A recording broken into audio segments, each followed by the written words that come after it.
Welcome back to Week 10 of the North American LCS. I am Rivington Business III and now joined by Joshua Jat Leesman for the next 2 games. How are you feeling on the analyst desk? Coming now over. It was a big trip. Yeah, it's pretty far, actually. That was a good game we had last time. Big comeback from TSM. Yeah. Definitely Curse showing a bit of life there, because there hadn't been many teams challenging the top 3 of Cloud9, TSM, and CLG. Well, we'll have to see. We got 2 more games to go, and as we announced a couple weeks ago, this year's All-Star event is going to be held in Paris, France. Yeah, today through April 11th, you'll be able to cast your vote for a roster of eligible players for the All-Star Challenge. And the pros want your vote, just like Uncle Ryze. And every day you can head to vote.lolesports.com to pick 3 pro players from any combination of teams to represent your region at All-Stars. Yeah, I can't wait for this to happen, too, because even though it's a little bit different than last year's All-Star format, I'm still pretty excited about it. We get to see that top teams tournament, or the All-Star Challenge is a couple of them, the top teams tournament and the All-Star Challenge, just because it's like a mini World Championship almost, and it also brings a lot more validity to the spring split here. I can definitely tell the energy from the top teams around here, like TSM, CLG, Cloud9, obviously. Even over in Europe, it does bring so much more emphasis, aside from just being the spring split champions, also getting a shot to take on the top teams from every region. Well, it's fun, too, because you get to figure out what the players think, and we had the time to do that as well. So here it is. Check it out, the players' idea on All-Stars. All-Stars is going to be in Paris this year. Bonjour, Paris. The All-Star event is pretty much like every region coming together. I love competing against the best players. I don't care where they're from. So going to Paris would be like, whoa, like I'm in like this alien place. All-Stars would be the perfect place to prove how good I am. Pick me. Pick me! Vote for me. Last year's All-Stars was epic. I need to be a part of that. I need your help to get there. We need your votes. Starting March 30th, you can vote for up to 3 players a day. Vote today at lolesports.com. Make sure your favorites are represented. I want to go to showcase one of NA's best. It'd be a really big honor to go, and I'd be so excited, and I'd be so down. I was born and raised here. I want to represent. I really want to go to Paris, dude. That'd be sick.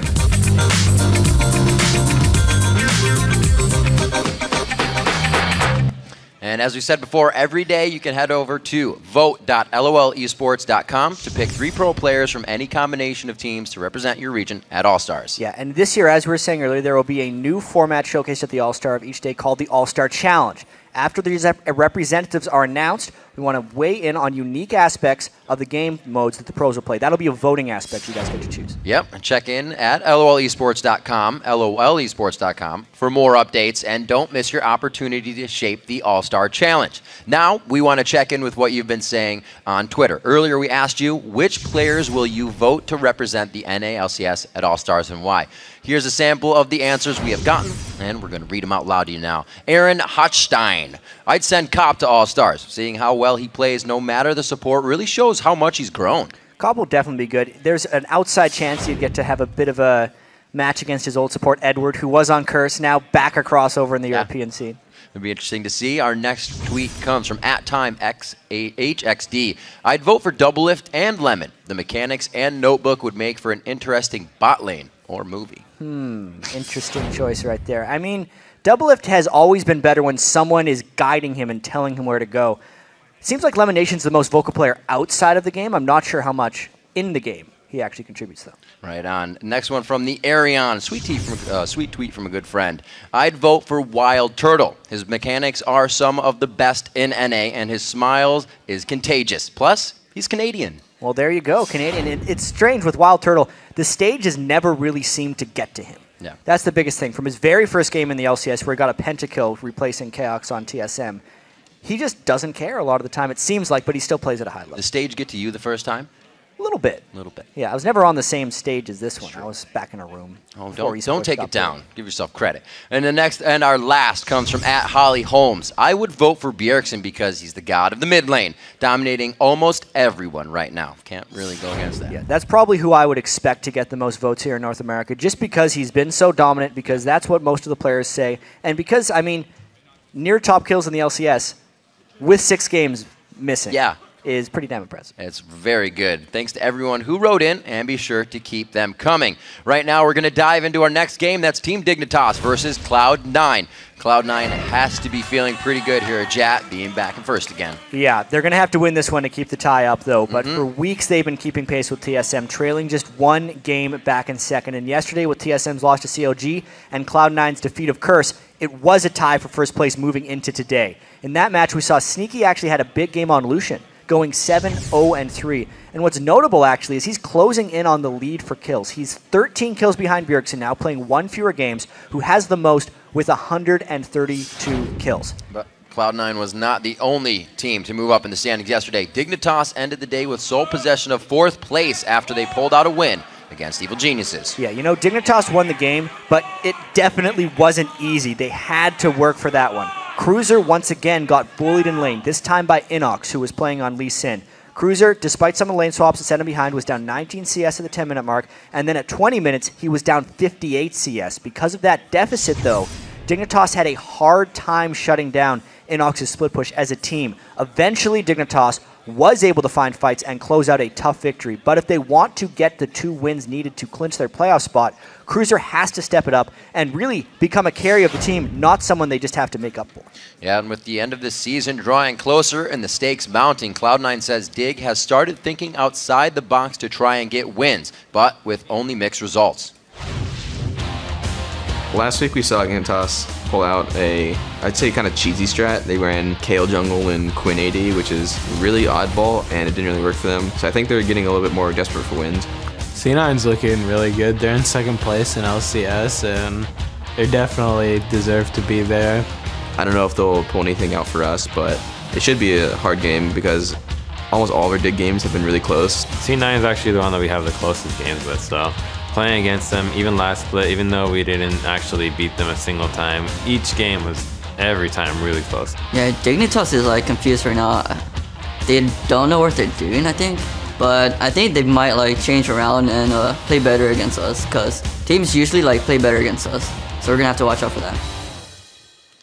Teams are going to have to play better against them if you're Cloud9. They're never going to win. Well, Cloud9 always has their target on their backs because of their 25-3 season. Every time Cloud9 wins, it's like this momentous occasion, it seems like, for the teams that beat them. Only happened 4 times this year. And I think they've done a really good job, too, at not kind of setting that as a bar for themselves and being mad that they didn't reach it again. That was crazy what they did. So I guess the bar is 24-40. Only a little bit lower. Let's check out the starting lineups as we get into this matchup. On the blue side, it's Cloud9. Balls in the top lane, Meteos in the jungle, high and mid, Sneaky on AD carry, and LemonNation on support. And on the red side, it is Dignitas, the new look Dignitas. Cruiser in the top lane, jungle is Crumbzz, goldenglue, 2nd game in the mid lane, Imaqtpie on AD, and of course KiWiKiD on support. goldenglue coming in with the Meteos, too. Rocking it. Meteos gets rid of it. goldenglue takes it on for himself. I mean, he's true to his name. This is true. Yeah, golden hair, golden glue. There you go. It takes us into our featured matchup. It is the melee in the mid lane, High versus goldenglue. Yeah, and this will be a very interesting battle to watch. High, he's been the mid laner who's most likely to take surprise picks that you would find in solo queue, like a Teemo Soraka, and then make them work in the LCS. And you look at goldenglue, he was really excited to play against Cloud9, specifically High, because goldenglue comes from a solo queue environment too, where High has been taking the inspiration from. So maybe goldenglue will be ready for the aces that High might have up his sleeve and might be able to counter it.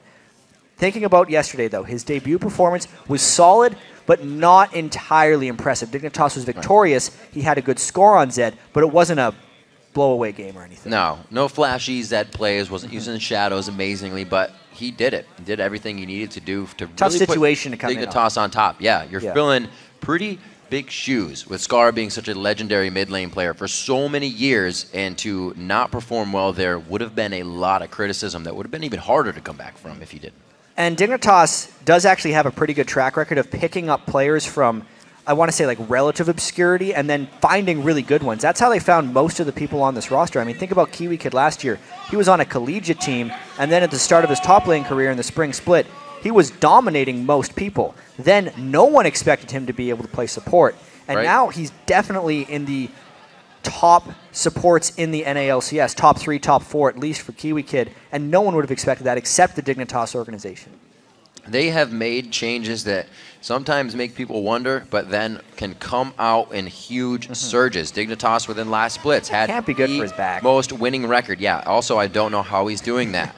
So no feet on the table. There's no food on the table. It's his no work feet on the desk. You table. can put your feet on the work desk. Yeah.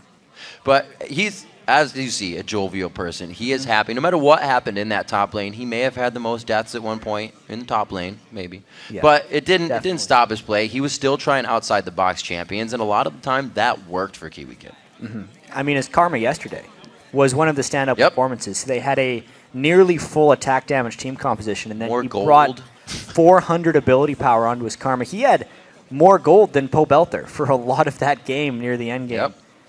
I wonder if they're going to continue with supports like that, because, I mean, KiWiKiD played so much Annie. 13 Annie picks so far in the North American LCS, and it was banned against him yesterday, so he's adapting a little bit. I definitely like the way Karma provides so much versatility for the team overall now. It's like the Sivir replacement. People got used to the stampeding, can't get Sivir. Well, you can just do Karma. You stampede the whole team over and over again with the Mantra Up shield, so something else you want to get in there. The Annie will be banned. She's actually flown through a few games today without really seeing any ban or pick. Kha'Zix goes out. LeBlanc may be on the list here as well. And a Lulu to be seen, most likely. No, the Evelyn. The Karma I can see, definitely. Evelyn as well for the KiWiKiD, or other way around. Evelyn for the Meteos, KiWiKiD Karma. That is to be expected. So there were some hits to the Lich Bane, which make the late game of Lulu a little bit weaker, but she still has all of the early game where she would dominate, especially when she gets that Athene. She can still put one help picks on someone, get 2 Glitter Lances off with the blue buff, and have that obnoxious type of harassment. So Cloud9 being very decisive. We're almost done champ select. We've been in it for like a minute. Almost. And it has been decided that Cruzer's going to be picking up Ryze on this second play for him.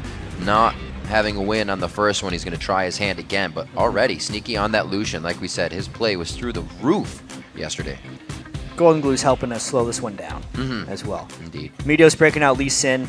Sees all the credit Dexter's been getting for it yesterday. Says, you know what? I did this too. His KDA on Lee Sin was absolutely absurd at the start of the year. He didn't die in his first 3 Lee Sin games. With 15 or 16 assists. So it was up there. He had like a 40-plus KDA at one point. Dignitas with the Jinx. I like it. She was actually banned out earlier today with a lot of the 2v1 shenanigans going on lately. 5-2 on Jinx for Imaqtpie. Much better than his 2-7 score on old Lucian there. Lucian, of course, the pick for the other side. He has the added safety of having a Thresh. It's one of the nice things. Thresh provides mobility for otherwise immobile AD carries. Crumbzz is going to be locking in the Pantheon. It actually has not been played by him. So he will be locking that in for the first time. We always hear that Pantheon's like the focus that bottom lane wants to get there, all more people to stomp on. We'll see if he stays with that trend.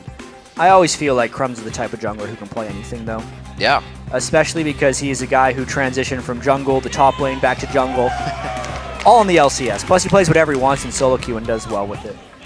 Looks like Balls is going to be laying down the red carpet for people as he locks in Rumble. Even his team has said that Rumble is hard to play at a professional level. Yeah. You lose CS, this and that, but he does it again. Yeah, well, Balls has made a consistent case for him being the best top laner.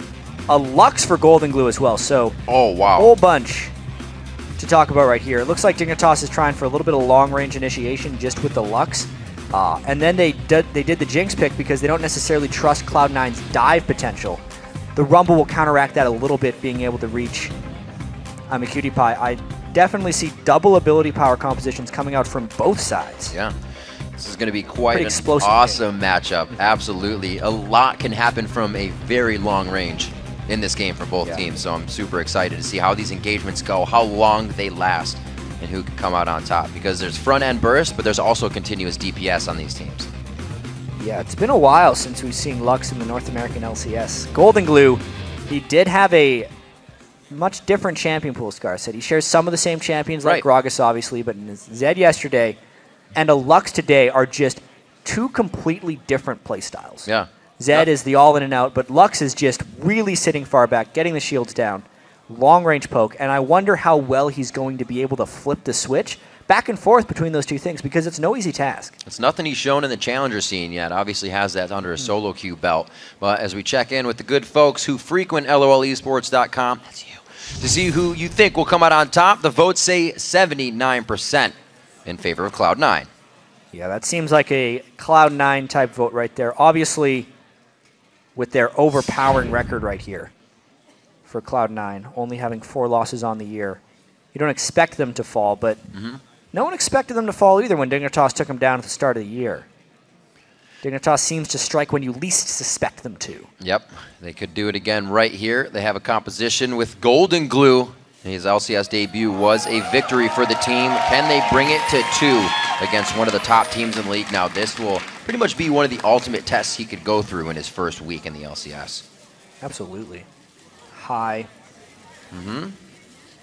Doesn't necessarily play, I don't want to say the in-meta champions the same way everyone else does. He always has a slightly tweaked champion pool to others.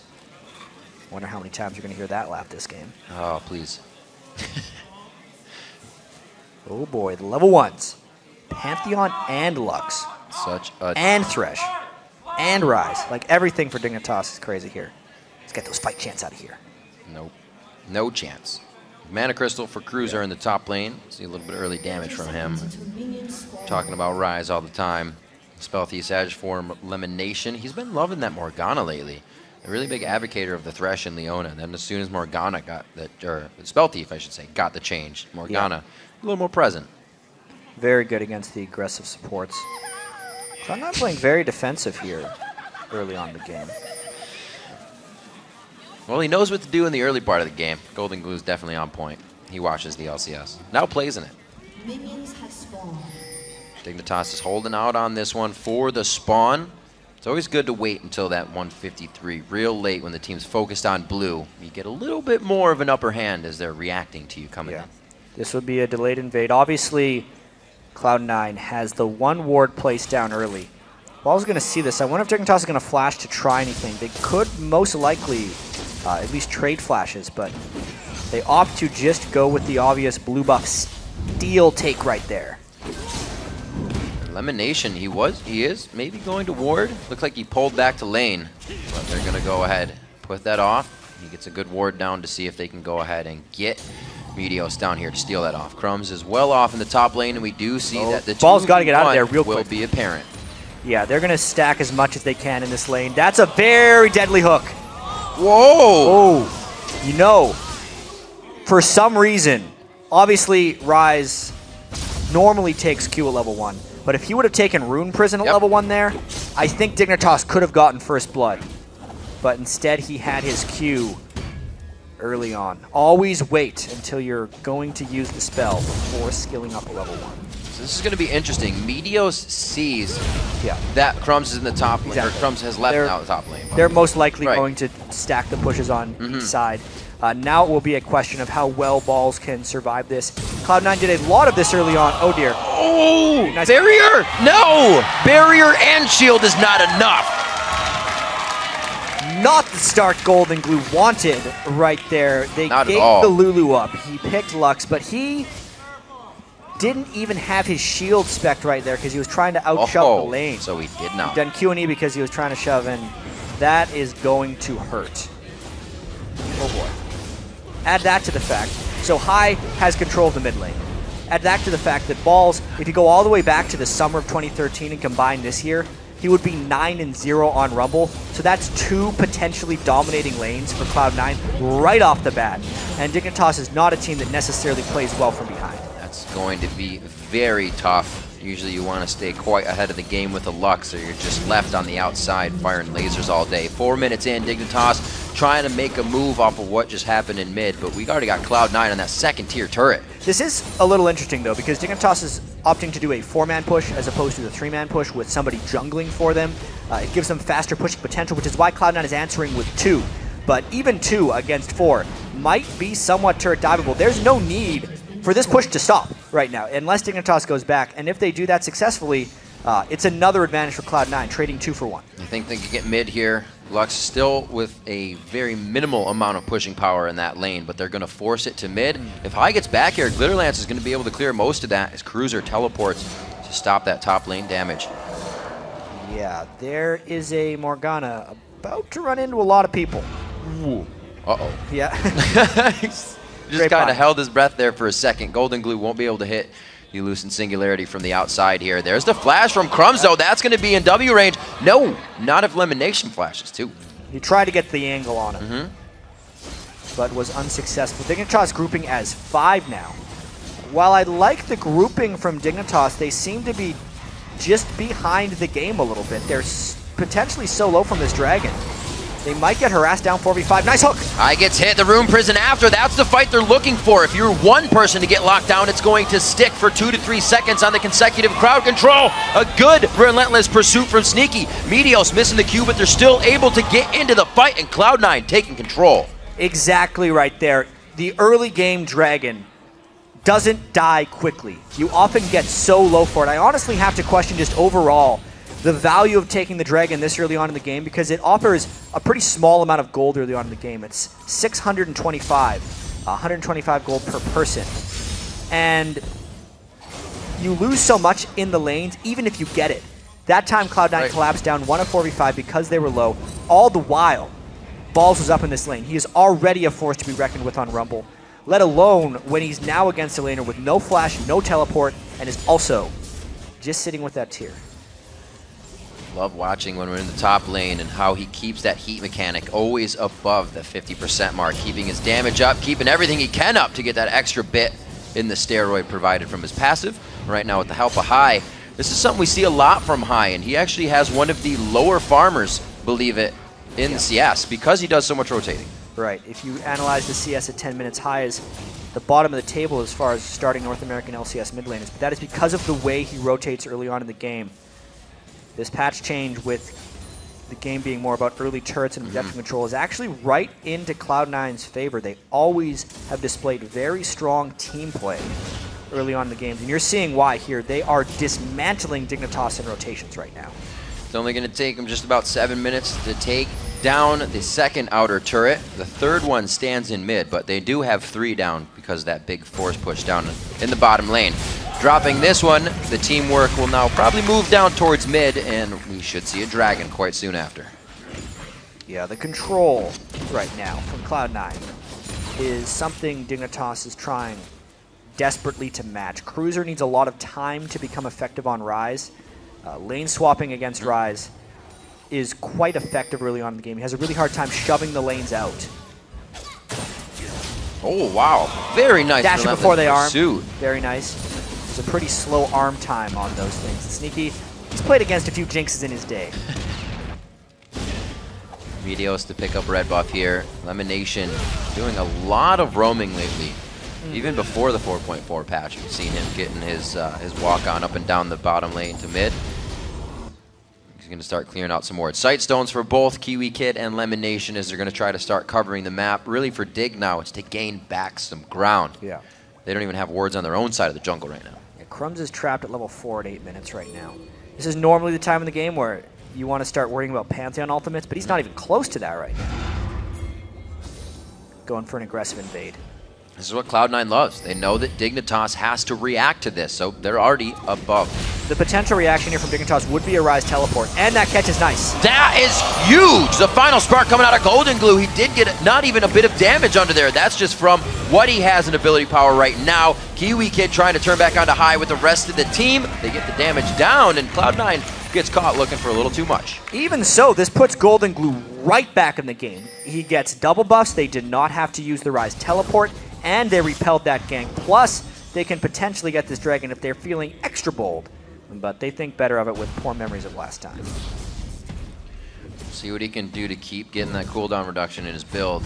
How much Lux can benefit from that and spitting out damage. Like you said, back in the game at 3-1 with that engagement. See what he can do to push out High and mid. He's already got the better of goldenglue once, and he would love to take those double buffs. Yeah, the biggest thing here was the hook on Meteos and Chain stunning him, so he couldn't use his W shield to escape any of that. You could tell Cloud9 was already preparing for a 4v4 fight, which is why High went so recklessly forward. it all happened so quickly, there was really no turning back once they went for that one. It ends up becoming a 2-for-1 instead of a 1-for-0. And how does this game kind of work for a Pantheon when you don't have a lane to always gank? We haven't really seen Crumbzz doing much, but hovering around lanes that are farming. If he can get to level 6, it's a pretty good world for Pantheon. He just hasn't been able to get there. Pantheon is a very slow farmer. When left to his own devices, he has not been able to get early ganks off because of all the rotational superiority by Cloud9. Now that he is level 6, though, his ganks are still to be feared, especially on Rumble, I think. Just because High could be able to just wild growth or polymorph him, and the Black Shield can block whoever he decides to stun. The Balls will not have that advantage. Good pink ward control. Let's see if Dignitas try to stop this one. They do have a lot of ultimates up. There's teleport. Still taking a bit of damage. Meteos backs off. He's about half health right now. Cruiser tries to get it into the fight, throwing on the ultimate, puts out some damage, but he gets called out of the fight. Sneaky turns around, but he is now facing 3 members. If they can gain ground here, as they do, Cloud9 will begin to chase. Does he have relentless pursuit? The double light binding to lock down the team, and it looks like that'll be it. Woo. KiWiKiD pulling a quick switcheroo to dodge that. goldenglue hit no one with his Lux ultimate right there, which is a huge deterring factor in that fight. They're still going to continue to try and harass this one. KiWiKiD all by lonesome. That should be enough. Sneaky, though, out of mana, forcing the flash onto KiWiKiD along with his barrier. And it looks like they are still hovering around the dragon. Sneaky's low on mana, but they should be good for the dragon with the HP they have. Lux has pretty persistent harass. Yep. He seems that's willing doubles. to continue to go for it. Ultimate's up in about 15 seconds for Lux. That's the double prismatic barrier shield, but it's not enough. That Lux ultimate can still steal the dragon if they have the vision. We're really seeing how Cloud9 is playing much more as a team than Dignitas is. Everyone on Dignitas is trying to make their own individual play. Whether it be Imaqtpie going around the side, whether it be goldenglue and KiWiKiD just trying to duo harass Cloud9 off the entire dragon, Cloud9 seems much more cohesive, which speaks to why they're tied for first if they win this game. 4,000 gold back. Dignitas is definitely playing safe. Wouldn't say playing scared. They're still putting themselves in the position to push Cloud9 off of that dragon when it looked like it was all of Cloud9's fight. And again, Dignitas is going to start wandering around to clear out the area. They got to be very careful, though. Yeah, well, Balls is riding that fine line of pushing out top lane while still making it down for the dragon fight. His equalizer just now coming back off a full cooldown. And as far as mid-game power here, especially if LemonNation can hit level 6, this team fight could be an absolute destruction of Dignitas if Cloud9 gets things to fall right, just because of equalizer and its power at the dragon pit. But if they catch him... Oh, LemonNation, that is what we were looking for earlier. Saw the Rune Prison after the hook. A nice Lantern out of that one. And it looks like High is going to get a full Glitter Lance. Very nice chompers to stop that from happening. Very interesting dragon engagement here. Dignitas on the brink of getting pushed out of this game, I really feel. Being down 3,000 gold and having already lost their turrets. They're really fighting hard to keep that dragon contested. They can get it. They could even get some of the bonus experience for being lower level than their opponents when they take dragon. That is very key for them. They want to come back. Ryze is really not farming that much amongst all this because he's always around the outskirts of a fight. 44 farm at 13 minutes is not what Ryze wants to hop into a game with. We saw Nguyen was very far behind in his first play of Ryze in the LCS, but it took a 50-minute game to get back in it, and Cruiser has not had the same lane to farm it. He's been with the team. With that teleport down, he's got a huddle with him. He's going to try steal. It's about the best Meteos can do. He's got the vision. That Q needs to be hit. The Resonating Strike on cooldown now, and Dig does grab that first dragon. The Perseverance pays off. Yeah, really well done there by them to finish that one off because they didn't lose anything for getting that dragon with the keyest thing right. That was a long kind of back and forth. Absolutely. None of their turrets got extra pushed right there. That was Balls again having to peel off for that top lane farm. Cruiser, of course, sacrificing it. And that's going to be a pretty big story now as this continues, is how much trouble will Cruiser have against Balls here, knowing that he has been rotated on so much by Cloud9, I want to say. Not so much individually shut down by Balls, but just he has been valuing staying with the team much more than Rumble has, and as such is down almost 40 CS now. Big discrepancy in that lane. We just saw goldenglue throw his shield down instead of last hitting a minion. It's kind of fear being put in his mind by High. There really wasn't a chance to do too much damage either. So you can see goldenglue is taking every movement of High's into consideration for a gank that Meteos will be there with him. Level 9 to level 9 in that mid lane. It's going to be quite big when goldenglue hits 11 if he can do it first. Lux ultimate is nothing to be toyed with, especially if you get a good binding on someone. It's like having a LeBlanc far away. The Lulu shields will be able to stop an instant kill, especially when you add in the fact they have a black shield as well. I think Goldenglue's ultimate is more going to be about forcing those spells to be used, and then comboing the rest of the initiation through. Because the actual shield potential of Cloud9 is very high. Lucian, Lulu, and Morgana. Yeah, Balls has his own kind of set to help him out. Meteos coming in. Cloud9 always has a sweet way to synergize a few things on a team to keep things going. Right now, it's effective health of those shields. 15 minutes, 7 to 5 is the kills. Dig doing a really good job of keeping themselves on par in that case. Cruiser is getting that farm in the top lane. This is going to help out a lot, especially with the teleport being up. It's a little bit of pressure, but if they know he's so weak, then that pressure's gone. Cruiser needs more time is the big thing. goldenglue using those 3 kills, obviously, to get a little bit of magic pin. So if he were to catch someone like Sneaky by his lonesome, he would be able to force a kill. But he can't be with the core Cloud9 group when that happens. That was a loud black shield. Pink ward goes down. Just keeping himself safe. It's scary. A lot of, like we've been saying, the wars starting off the wards. goldenglue back to mid lane. Not much roaming has come from him this game. Hits it. You don't want that. Take it, man. Safe. Yeah, that's more invade pressure by Cloud9. They're trying to find a way to close Dignitas here a little bit. Dignitas is sticking around, and Cruiser will power up. With the Rod of Ages, he was down about 40 CS a little while ago. He's got some free time in that top lane. He's all the way up to 74 CS. Rather important. Because Cloud9 is grouping up so much and have pretty strong ward control, Crumbzz hasn't been able to find any effective ganks. Cloud9 continues the invade pressure. It'll be 26 minutes before Cruiser gets that fully charged. There's the equalizer. Everybody's going to be off in a quick second. The what? KiWiKiD puts himself back in the fire. They want it for the rocket. They want it for a bit more damage, but nobody can follow. So close right there. Dignitas tried to turn that around, and they were really banking on at least one reset. But overall, it is a bad call. A lot of shields on Cloud9. Now they're going to lose more. Oh, so close to going down. Left with about 210 HP. And it looks like this turret will go down as well. Sneaky getting in and out for the shots on it. They drop the middle turret coming in 4-1 now. Yeah. All the outer turrets for Dig are gone. Huge amounts of control lost now by Dignitas. Meteos' Lee Sin's going to try and constrict them and confine them to their base now. Obviously, the jungle invades are what granted them that turret. But Dignitas got to feel pretty bad about that one. They kind of gave it back there. They could have prevented that turret from falling if they didn't attempt the re-engage. You can see just how much pressure High is putting on saving that mid lane too. Quick home guards for himself so they can get back, control the map, be where they need to be. The little things Cloud9's putting into place to be effective. Working out so far. It's a 4,000 gold lead. Well, 3.6 at the moment. And they're going to keep pressuring these lanes. Looks like Balls is free to do what he wants in the top lane. Where is Cruiser? He's trying to soak up CS everywhere right now. Cruiser's tier is currently at 403 of 750, so he's getting there. Ever so slowly. It's a lot of wards there, guys. Ooh!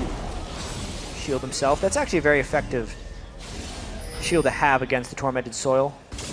Double shield, protecting against damage over time.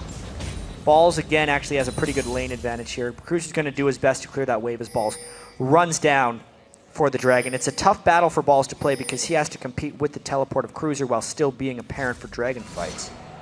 But he's shoving it at the right times. Balls is showing again why he's the best top laner in North America. They can see him coming down through mid, but this fight may just happen anyways. Taken away, Meteos grabs the blue buff, and that's actually huge for Lux to have that extra cooldown. Yeah. Athene's is all he's got. He's actually sitting on close to 1,000 gold, but the fight is being forced once again by Cloud9. If they can get a catch before the Dragon, it would mean disaster for Dig. A flash initiation, the box goes down. KiWiKiD's gonna be the first one in the fight, and look at the final spark without even the pass. There's Cruzer AoE! Shredding through the team. Cruzer goes down immediately. They focus him on the teleport. KiWiKiD's trying to focus. The flash in. Oh my god, they turned around and melt, but the triple kill as well from KiWiKiD coming in. One last Lucian singularity. There's the light binding, the auto attack. That's all you need. The passive explosion, and he gets the kill on the high. That was damn close to a pentakill from Imaqtpie as well. Take a look at all the AoE Dignitas is able to land here because goldenglue cuts across from behind the final spark onto everyone of Cloud9. And then KiWiKiD's got his rockets on Jinx as well. Since Cruzer teleported in from behind, it was a dangerous play, but he got a lot of AoE down. And then it's just KiWiKiD needing one reset. He pretty much gets two people with two shots. And then is so low that he has to fall back. goldenglue able to pick up one more afterwards. Very disjointed team fight by Dignitas, but perfect timing for it. They were able to pick up the dragon during that replay as well, so only 2,000 gold down. This could be the time they needed to really get Cruzer going. And goldenglue recovering greatly from that first blood in lane, now being 4-1 and 4. I'm still kind of amazed by the damage that his final spark did without anything but the Athenes. Now putting the rod on top of that, and the passive wasn't even on any of the champions. He did almost effectively 2,000 damage across the entire team. This is going to be big if Dig can position right, but that's the thing. It's a lot easier to say than do when you're playing against Cloud9. 11-9, Cloud9 pushing themselves a little too hard, and the gold lead's only 2,000 for them now, getting closed quite quick. Dignitas has to find these turrets that are on the map, though. They still only have one. It's going to be an interesting dynamic as this game moves on, too, because Dignitas, with the double AP composition, you would normally just say, all right, everyone get a Banshee's Veil, and it will save you, which will be somewhat true to stop them from the upfront burst. But because Imaqtpie got so many kills in that last fight, and there's no true tanks on Cloud9, there's even more danger. That's dangerous. Oh, like you said, Jat, the wild growth in the shields equal not dead. Hex Drinker ate a lot of that burst from goldenglue as well. Not a good fight there for Dignitas, but it's because the map control still exists for Cloud9, and they can still reap the benefits of having so many wards down. Dignitas was trying to push out of their base, but they do not have the safety of their turrets. It's one of the big reasons KiWiKiD went down there. We'll see if goldenglue can get back with the team right quick, because it's going to be a push in every lane here coming from Cloud9, and they need to figure out where they can get themselves into position to stop that. Cloud9 knows they have the upper hand here. It's not with too much gold, but it's always when Balls comes in, they will go for the huge fight. You saw it wasn't until really Balls got to the mid lane in a spot where he could throw down Equalizer towards them in blue buff when High flashed in for that last engagement and just went for broke. They know when they can go that extra mile for these fights. Yeah, High's went for broke a few times this game. It actually hasn't been too good for them when he does it. They've lost both their fights where he goes all in.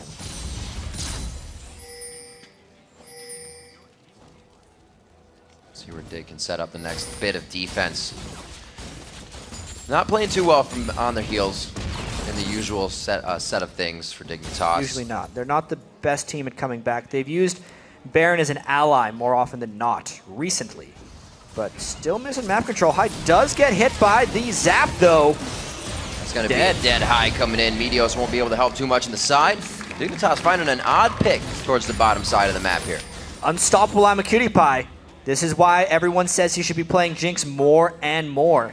5-2 on the season, trying to make it 6-2 against Cloud9. If Dignitas wins this one too, they would bring the season set between themselves and Cloud9 to 2-2. Something about this Dignitas team is good against Cloud9. Even in the games they lost to them, they've been extremely close. You remember the last time Dignitas played against these guys, an incredibly back-and-forth bloodbath. Not until the end of the game was Cloud9 able to find that fight, and then they pushed all the way down the side of the map for that win. Yeah, High's casting, taking him through on this one. Oh, KiWiKiD is a big threat, though. Looks like he's going to be building up more damage on top. He's got to be sitting on quite a bit of gold right now for himself. 1,700 for KiWiKiD in his pocket, so he is looking to farm up these lanes, which means Dig may not want to engage too much right now until they get those purchases. I wonder what KiWiKiD is going to go next. Typical logic would say you go Last Whisper because he's sitting on the longsword, but there is almost no armor stacking going on Cloud9 whatsoever. There's not even a Zhonya's Hourglass like you might normally see on Rumble. He went straight for a death cap. This would actually be a situation where KiWiKiD would want to go with an Infinity Edge next, because everybody on Cloud9 is actually squishy. Would want to get that crit chance for the multiplier. Squishy, but a lot of wards on their hand. Oh, wards not going to matter when you get dove on. Whoa, the shock and awe strategy coming in from Dignitas, but they may get shocked on this one themselves. Coming in with the full heat. Balls get some good damage on the Wild Growth goes in, and there's just too much focus. The triple kill going in for Sneaky, trying to follow the Sonic Wave, misses for the Resonating Strike. Follow-up, and Cloud9 takes control of the map. Yeah, Dignitas tried to stand and fight the Flame Spitting Balls there, who had a death cap, and because the Lulu shield was so damn strong at this point, they wrecked house with that fight in Dignitas. That fight was a lot closer in actuality than the result, but because Cloud9 was just able to sneak through with the shields, they're pushing strong. They're probably getting an inhibitor off this. Dignitas going a little hard. As you can see, they have zero vision on either side of where they just dove. That was pretty blind, hoping for one, and it cost him a little bit more. KiWiKiD got a little bit too caught up in the Dark Binding within the turret, so he was a non-factor, and that ended up splitting Dignitas up in that last fight. And Imaqtpie felt pretty good about that because he wanted to get the resets. He just wasn't able to fight through the shields of Cloud9. See where he can continue to go with this. 216 to 217. Look at the AD carry. Sneaky 5-0-6. Sneaky has been on fire. 5-1-5. What a game for them. Just to point it out, Sneaky last week had a fantastic week as well. He is really one of the most... He is sneaky about how he affects the game. Just because everyone focuses on Meteos balls and high on Cloud9, and they forget that there's this incredibly good AD carry behind them.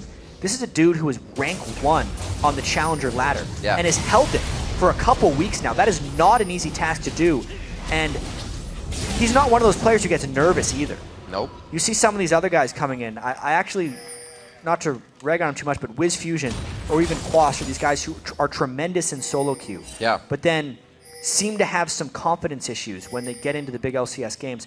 That's not the case for Sneaky. He is just a consistent performer, and we're seeing it again this game. 5-0-6. And he becomes consistent in what the team needs him to do. Little flack last year for being that utility AD carry to provide for the team, but he can also provide for himself when the time comes.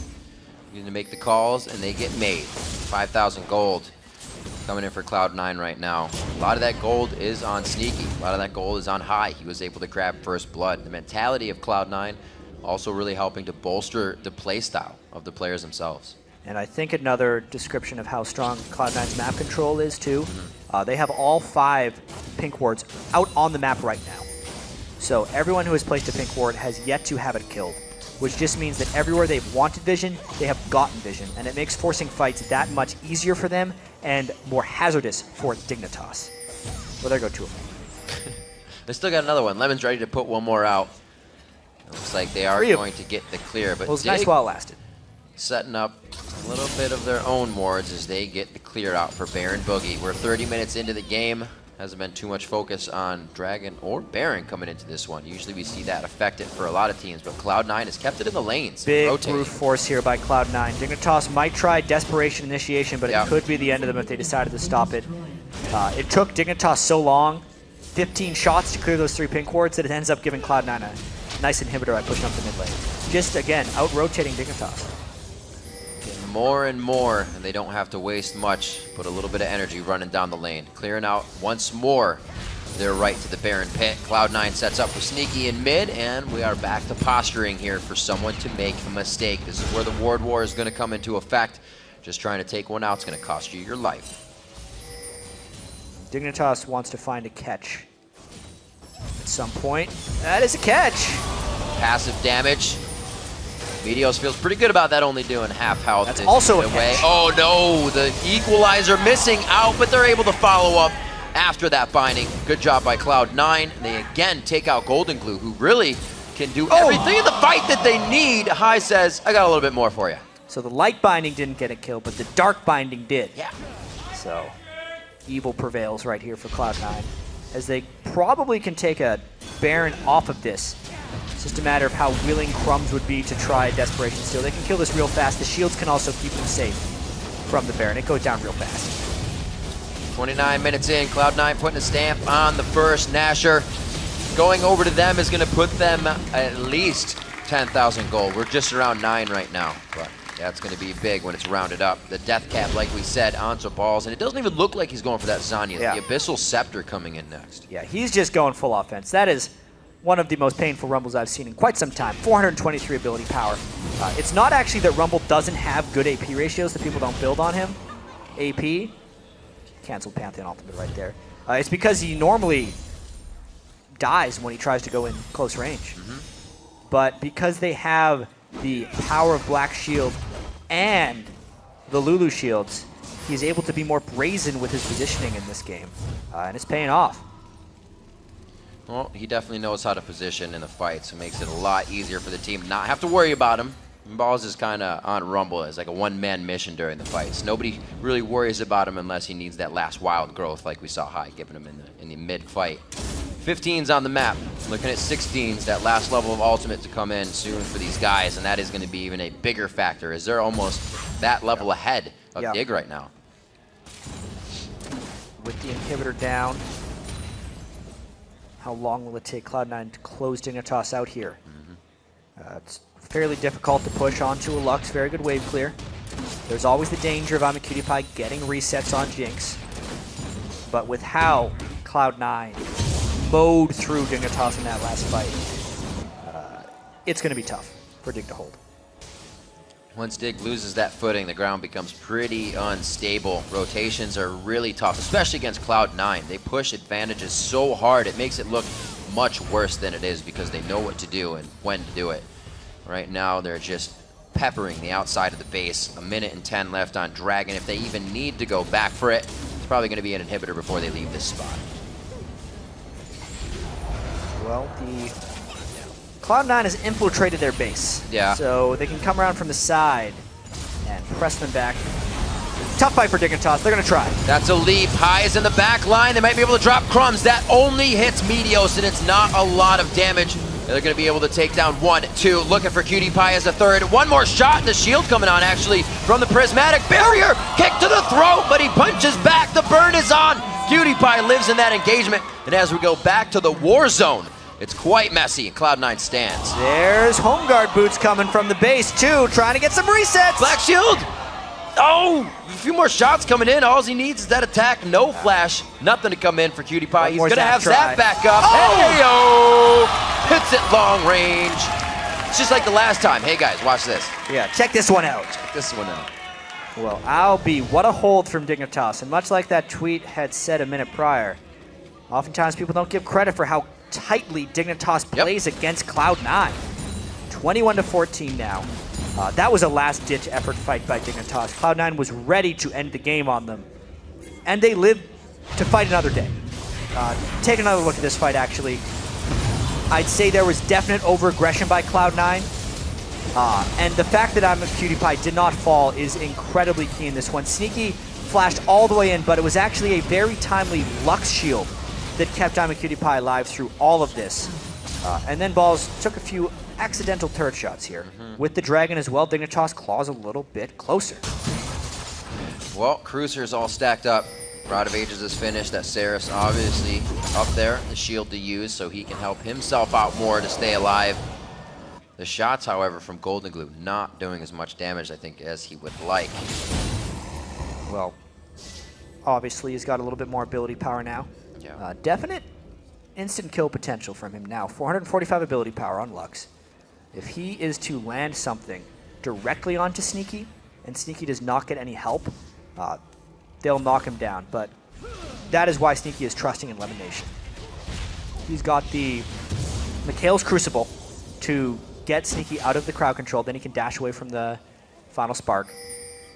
Or just the Black Shield to begin with. So that is why Sneaky feels safe going so offensive against that deadly Lux. Eat up that Cruiser as well. He's going to try to be a big man for the team. LemonNation getting the Zanya's finished. May see a flash initiation from him. He's never afraid to do that on Thresh even. Getting the flash blaze in. 7,000 gold just about separates these teams.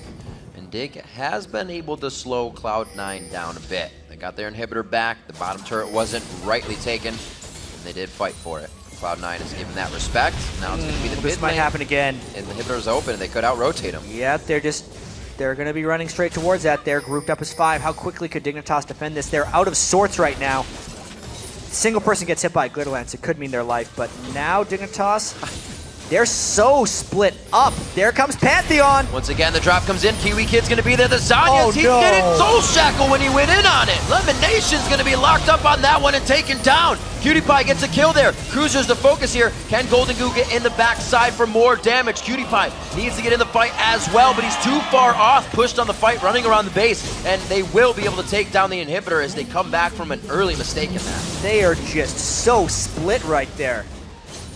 Even though LemonNation didn't go off his ultimate, he took their time for a little while. Yep. You know, he kept the fight split.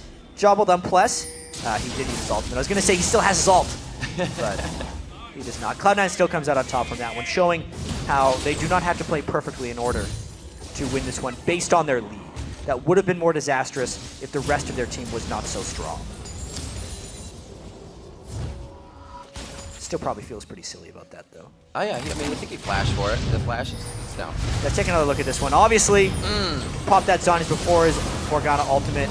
But then, I feel like Dignitas actually overcommitted a little bit onto that one. Using the Lux ultimate that just hit the support, left the rest of Dignitas very vulnerable. And then if you look at the minimap, QtPie came all the way around because there was no safe path for him, which is why it still ended up being a very favorable fight for Cloud9. So many split-second decisions to make. Yeah. If you don't make the right one, you're left with just about nothing. Cloud9 start up Baron Boogie once again. They clear the wards out. 7 seconds on this. Dig's going to have to make a move. Yeah, and this is the team you do not want to force a Baron against. Lux was the Baron stealer before Gragas was the Baron stealer. However, finding fights around the Baron pit is an absolute possibility. Oh, man. Just the coattails get caught off there. Flashing the final spark. Prismatic barrier goes in, but it's not enough shield. Cloud9 doesn't even have to bring them all the way towards the barrier. Through the choppers. A little more damage, but that's all the shields. The effective HP they can give someone we were talking about, but he still goes down. One more focus shot coming in. Sneaky. The speed. Gets that speed up. Very nicely played. The utility coming in from the team. Oh, is he going to get 4? This is going to be big. He's got passive if he can hit it. Ooh. He did get the Ardent Blaze speed on that one. He got locked up, unfortunately. What? Sneaky? He's going hard. That's not very sneaky at all. That was, Wait a minute! Oh my god, you gotta be kidding me! goldenglue goes down in the end! They're just playing ping pong around him. Showing how strong they really are as a team right there.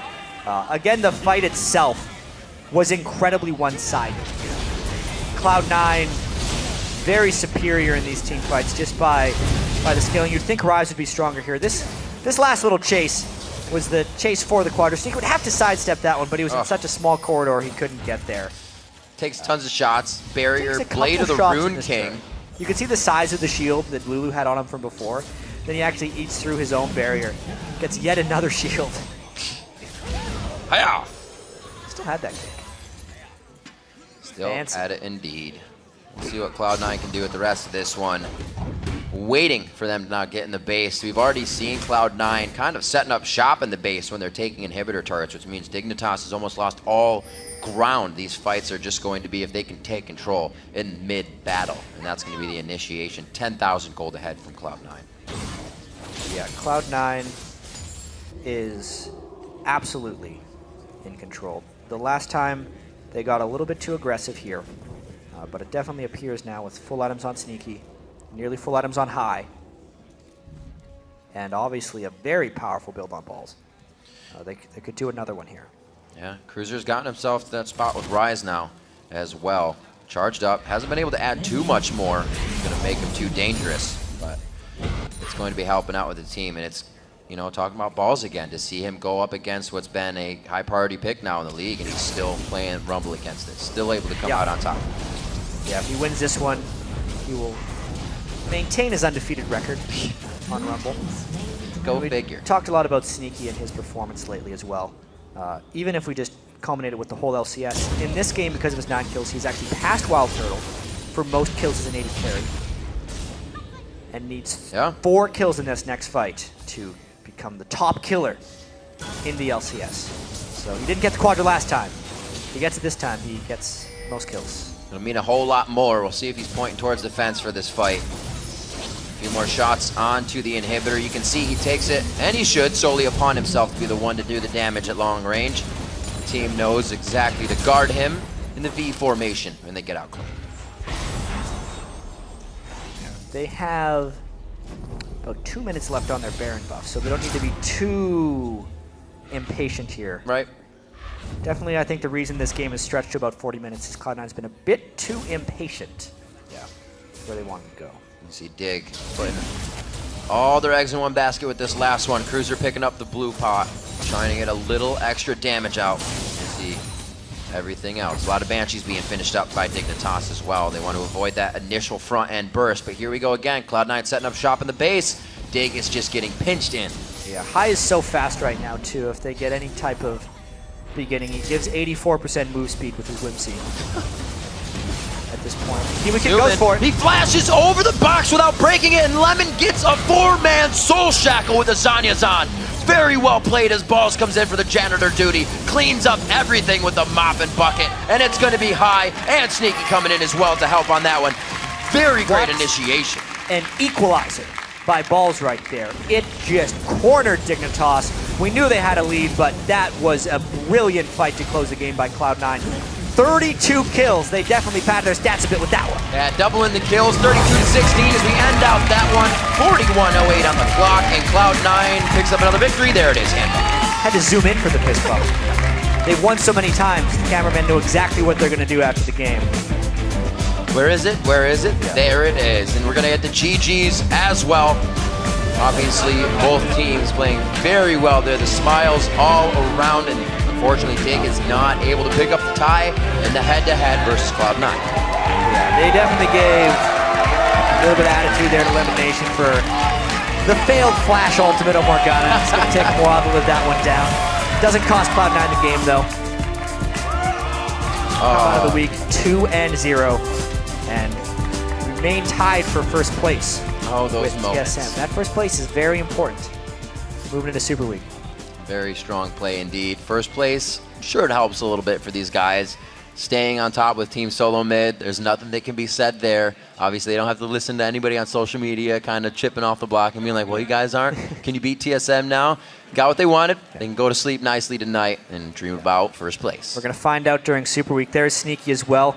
3 kills from tying for the top kills in the LCS there. And you wouldn't expect him to be up that high in kills because it's like, oh, he plays supportive AD carries. He doesn't necessarily. His Lucian is on point. You know, he plays it all. He's one of those AD carries who doesn't necessarily have, I'd want to say, a signature, you know? So he's actually very difficult to prepare against. He actually kind of erased that signature. It used to be, oh, he got Ashe. There's going to be a lot of cool Ashe arrows. Ashe and Varus. He picks the AoE crowd control AD carries. It's like, nope. They had to switch it up coming into this season. Something that, you know, players will not rely on but say is this patch doesn't really help me at all. My champions aren't really this or that. AD carries don't see that as much, but they still have to have a lot of things that they can play. Absolutely. And just speaking of champion pools, just to touch on Dignitas a little bit, we do have to talk about goldenglue once again. He's now 1-1 since joining Dignitas. I'd say this week went as expected for Dignitas. No one really was expecting them to beat Cloud9. goldenglue, I don't think he did amazingly, but I think he definitely did quite well, considering the circumstances. You know, having to play against High's Lulu. Yeah. He had some really nice plays and some not-so-nice plays in this game, much like his game yesterday. I think the jitters and the inconsistency will even themselves out as he gets more comfortable. Right. I just wonder if he's going to have enough time to let the pressure go down, because Super Week is one of the highest pressure situations, and that goes right into playoffs. It's going to be very difficult and trying for him because the potential is there, but he's shown a lot of inconsistency. There's a lot of things to focus on for these teams as well coming into Super Week. So many games. Which ones do they put the majority of their focus on? You know, what strats can they show early, or do they have to save them late for those teams? Everything comes out in Super Week, and the players are tested on mentality, physical strength. It gets pretty crazy. Strength, endurance. I mean, they're pretty long days. A lot of these guys aren't used to playing 2 games. It's not like they get to play them back-to-back either. They play one early. They get a game or 2 off to prepare and reset themselves, but they're here for a very long time and high-pressure games. Well, we get that all next week, and don't forget to share your favorite jaw-dropping, death-defying, or just plain awesome moments from today's game. Send them to @LOL Esports and use the hashtag LCS Big Plays, or we just won't read them. No, we probably will, but we won't use them. But for now, we're going to get some post-match reactions and see the perspective of the winners. Let's throw it over to Freak and Kobe. Thank you very much, Riv. Hey, guys, welcome Cloud9's High to the desk. You're very enthusiastic, welcoming everyone. Hello. You excited to be here? It was a great game. Really long one, a lot of kills. What went down? So the game from our point of view was actually very sloppy. If you watch a lot of the fights, I actually just jump into all of them, which is what I normally do. But I didn't really get the backup for a few of the fights, so I kind of just died and the fight went bad. And the other fights, we just ran in a line, and against Lux, Jinx just kind of double ulted us. And we're like, oh, that did a lot of damage. So we just played the fights bad because we're not used to playing versus Lux. And just the fact that I was kind of initiating the fights as the AP carry, which I normally do, but you're not supposed to, but I did it anyway. So the fights we just played really bad is all. So you say you guys are not accustomed to playing against the Lux. You first blooded goldenglue pretty early on in there, solo killed him. What happened over there? How was that? Well, if you looked at his runes, he ran no MR blues, which is fine, but you have to play the lane differently if you're going to do that. He was being too greedy in the fact that he was trying to push out the wave, so I wouldn't hit 2 first. But he took too much damage. He would run up to the last hit, and the same moment he did that, I'd throw a Q at him, get free damage. And then I don't think he's used to people flash igniting him at level 2. It's something that a lot of the LCS players, mid laners do. I've done that to Greyson a lot. I've done that to Link a lot, Shifter, etc., etc. And they're used to that. They don't get cut off by that or get caught off guard by that anymore. But I don't think he's necessarily used to someone just flash igniting him, alling him at level 2. And he just kind of died for it. He disrespected my damage and just disrespected the lane, and he paid for it. How do you think he played overall? What are your impressions of goldenglue later in the game? Past the lane phase, I think he did great. He had very good bindings, Q-E-R combos that kept killing Meteos a couple times and just sniping us out. And outside of lane phase, he played great. He just got punished one time for being greedy, and he'll learn from it. So I expect for him next time to be much better. If he takes care of his lane phase, he'll be a pretty good mid. Cool. So, I actually want to get your thoughts on a replay. Our first one of the game is about 24 minutes in. You guys go into a 4v5. Actually, coming ahead, if we can get that on your screen, I want you to talk me through this fight. Oh, so here they try to dive us, I believe. I was farming top, and the moment they start the dive, I'm basically telling my team to go over and help Sneaky. I'm charging in. I'm telling them to focus the front line. And they're diving against a Rumble, which is very bad. You'll see the Rumble ulti just hit them all and just start doing massive damage. They cannot stand the turret, and they have to run. At this point in time, they killed Morgana. Who cares? We still have all of our carries up. I tell Balls I'm coming in so he can go. I save him, and then we just kill the rest of them. And they basically tried too hard to dive, and it didn't work out against that team comp. You can't really dive against a Rumble Lucian. You just die. So yeah. Seemed to happen really against you guys. There's actually one thing that stood out to me that was surprising. It seems like Cruiser never really got going. He's a great player, and of course Ryze is a great champion, but he had a really low impact in the game. Why do you think that was? Well, the game was a 2v1 situation. He was sitting top lane for the majority of the first early game, so he didn't really have that much farm. And the few times he poured it in, he put it into all 5 of us. Like the one at Blue Buff, he just poured it in and died. He did some damage before he died, but he just died. The one at Dragon, the same thing happened, I think. So he was just in the wrong spot for his champion. Their team comp was you want to run backwards, make them chase you and kill them. But they were just charging at us, and that's what we wanted. So the fact that they're charging us kind of kept killing them over and over. And then we charged at them too and died a couple times as well. So didn't work out the entire time, but yeah. And of course, you played really well. Are you surprised they gave you Lulu? I know she's really hotly contested even still. Well, I'm not necessarily too surprised. A lot of people are fine playing against Lulu. I think Lux is actually a pretty good champion versus Lulu. I don't remember who told me that or who I was talking about it. But under my scenario, or like basically Lux endgame, you just spam ulti on the team, and what does Lulu do to that, you know? So that game got really hard for us just because Lux kept like harassing us. They kept having poke. And it's just a good counter, Lulu, just having poke against her because she can't do anything versus that. All right, so talking about the end game, let's take another look at a new replay. Get this one up on your screen. This is pretty much the last push here.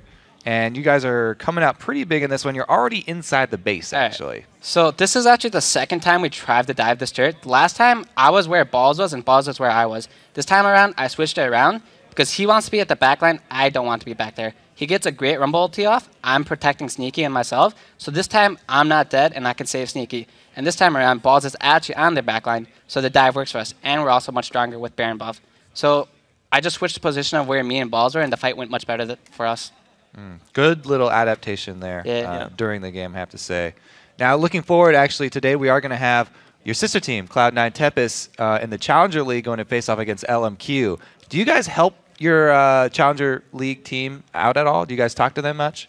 Not really. Even though they're our sister team, they're their own team. They have their own name. They're their own players. We don't necessarily talk strategy with them. We don't even scrim them. We haven't scrimmed them in like a couple months, I think.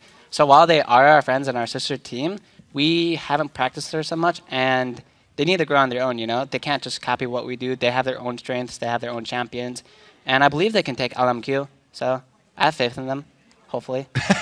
Yeah, I mean, they're definitely a very, very strong team. Actually, so going back to you guys, though, you guys are completely in control now of first place. You right now own the tiebreaker against TSM. If you win out, you have the first seed going into the playoffs. Do you feel like you're the strongest team in North America right now? Do you feel like you're going to carry that through into the All-Stars?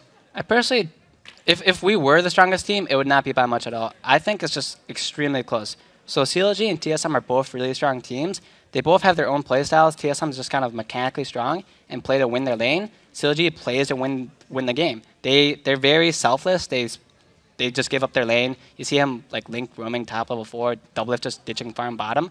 So they're just playing to win the game. TSM's playing to win the lane. And they're just two different playstyles, and they're both extremely good at what they do. So, what's your playstyle? I would say in between the both. I personally don't try to win my lane that much. I don't think it's a big deal. I'll play to win the game. And if that means me dying, whatever. If that means me roaming top to try and dive at level 4, whatever. I don't really care. So I would say we just have a mix of both. And we're not necessarily super great at just trying to win lane phase, but we're also not super great at just trying to win the game. We're in between of both. Okay. So then to keep on the train of All-Stars, like assuming you guys go and you win the spring split and you're all going to All-Stars, who would you vote to go into the All-Star Challenge? Well, personally, if I'm looking for people that are funny, I think I would do like PewDiePie or Turtle just because they're both hilarious. If I wanted people that were like super good, I'd probably just use like Bjergsen and then like Turtle.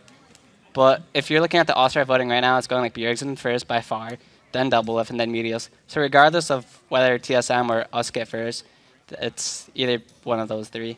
There's really no contest on that. The whole crew's all going. So you're going to have some friends there, no matter what? They're just destroying the votes right now, so it's not even close. It's just one of them three, and I think those are all good choices anyway, so. Yeah. Well, of course, hi, thank you very much for your time. Congrats on your win. And of course, we'll see you in Super Week, and we'll see your sister team on later tonight. Got to take a quick break. When we come back, the Evil Geniuses will match wits with Team Coast in our final LCS game of the day. Don't touch that mouse. And stop it! Stop it.